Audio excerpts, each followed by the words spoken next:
정보로서 인사드립니다. 오늘은 이런 얘기를 들어볼까 합니다. 제가 아무래도 부동산 현업에 종사를 하다 보니 매달 한 번씩 부동산 통계 회사에 대해서 통계 질문을 받고 저도 설문조사에 응하면서 했던 내용인데요. 그 내용에 대해서 여러분들한테 같이 제 개인적인 말씀을 드려볼까 합니다.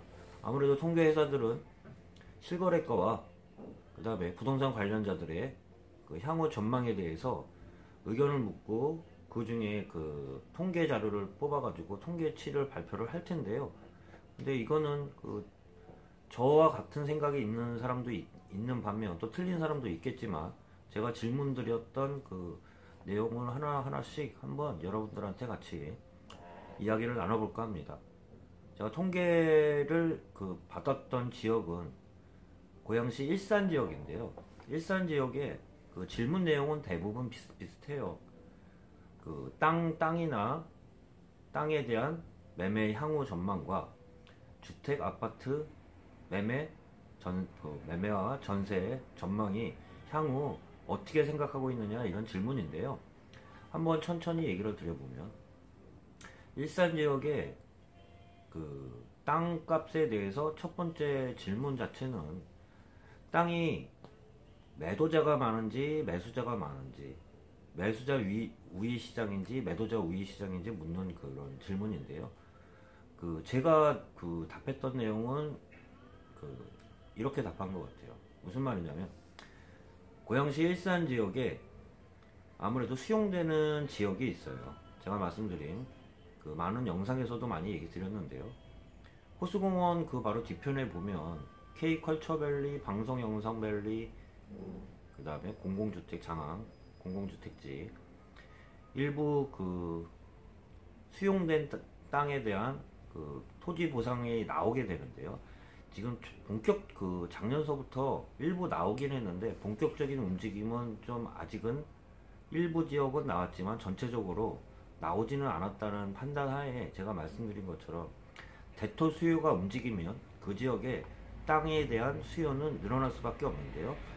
작년보다는 올해 토지 수용에 대한 대토 수요는 더욱 늘어날 것으로 판단해서 땅에 대한 향후 전망은 짧게 보면 앞으로 올 초니까요. 올 말로 갈수록 본격적으로 수용된 토지 보상이 나올수록 주변에 있는 땅값들은 지속적으로 점진적으로 상승할 거라고 보면서 아무래도 매도자보다는 매수자가 좀 더 많은 상황이라고 그렇게 답할 수 있을 것 같아요. 그 다음에는 주택과 아파트 시장을 묻는 내용인데요. 보통 매달 질문을 받다 보면 전월 대비해서 많이 묻거든요.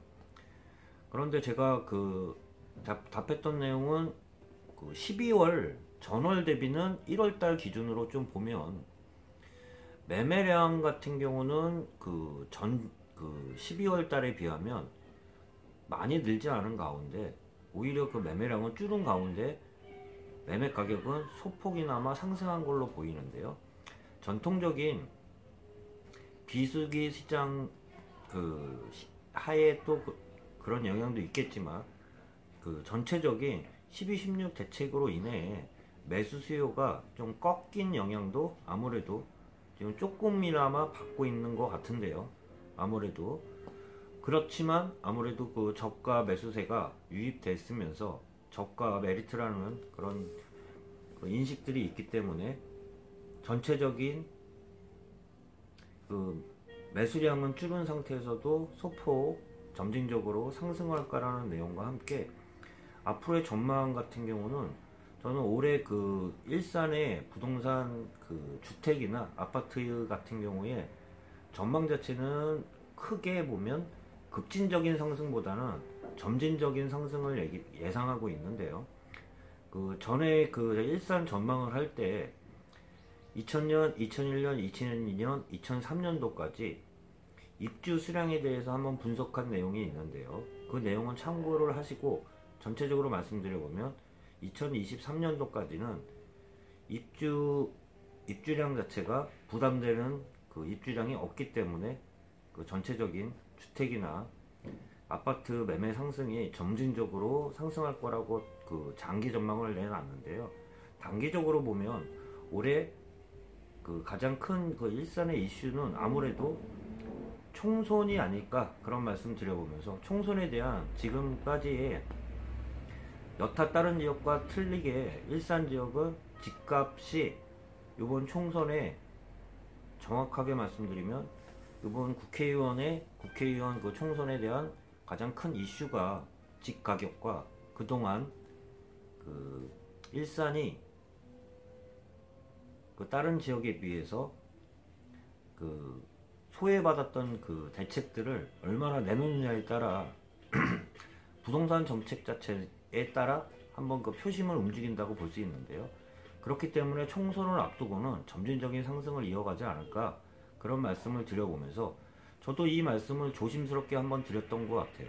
무슨 말이냐면 작년 하반기 때부터 제가 그런 말씀을 드린 게, 오를 때도 그 일산이 차별화 받았지만 조정장에서도 차별을 받을 거라고, 차별화 장이라고 얘기 드리면서 일부 그 12, 16 대책 이후에 지역들 그 매매 제가 많이 말씀을 드렸잖아요.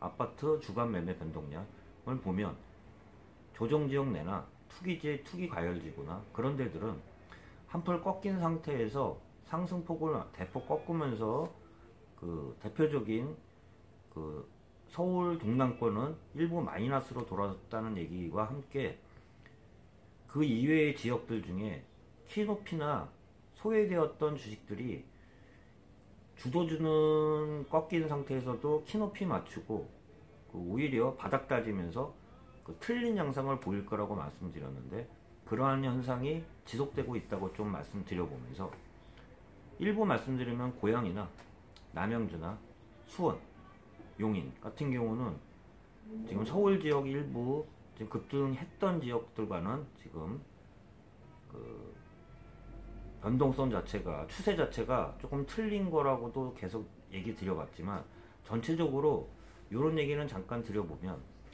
지금 전체적인 그 본격적인 하락장이라고 말을 하기가 좀 애매하다고 할 수도 있어요. 근데 본격적인 하락이 시작이 된다 그러면 아무래도 그 지역뿐만 아니라 그 고양이나 남양주나 수원이나 용인도 영향권 밖이라고 볼 수는 없어요. 그렇지만 그 키높이 맞추는 것도 같이 올라가면서 갭을 줄이는 것도 있지만, 급한 지역이 떨어지는데 안 떨어지는 것도 어떻게 보면 갭을 좁히는 하나의 요인이라고 말씀드려보면서, 제가 조정장에서도 분명히 차별화장이라고 말씀드렸다시피 일산 지역을 얘기 드려보면 워낙 다른 지역 대비 그 오르지도 못했고 그동안 소외되었던 그 양상에서 벗어나가지고 그 조정지역 해제된 이후부터는 큰 폭은 아니지만 점진적으로 상승할 거라고 전망하면서, 그렇게 지금 주간 변동률을 봐도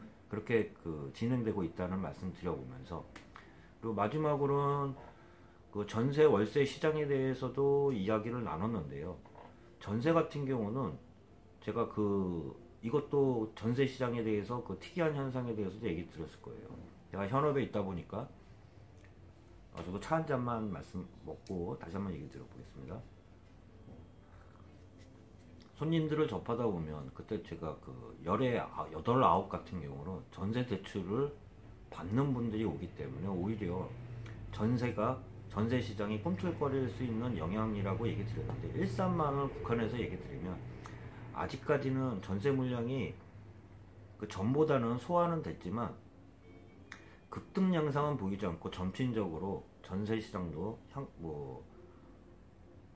하락한 거에 조금 반등하는 그 기밀 추세가 이어지지 않을까 말씀드려보면서, 고양시 중에 일산 지역 같은 경우는 제가 연간 그 아파트 매매 전세 변동량에 대해서도 말씀드린 것처럼 전 2년 동안 매매 전세가 계속 하락했던 지역이기 때문에 아무래도 그 타 지역과는 틀리게끔 지금 저점 잡고 매매든 전세든 반등하는 지금 초입 구간이라고 좀 말씀드려보면서, 단 월세 시장은 좀 틀린 것 같아요. 월세 시장은 그 그 저금리 하에 아무래도 지금 공실들도 그좀 있으면서 빠지는 회전율 자체가 아무래도 전세에 비해서 많이 느리기 때문에, 그럼에도 불구하고 임대인 입장에서는 전세를 놓지를 않고, 뭐 그런 얘기들 많이 하잖아요.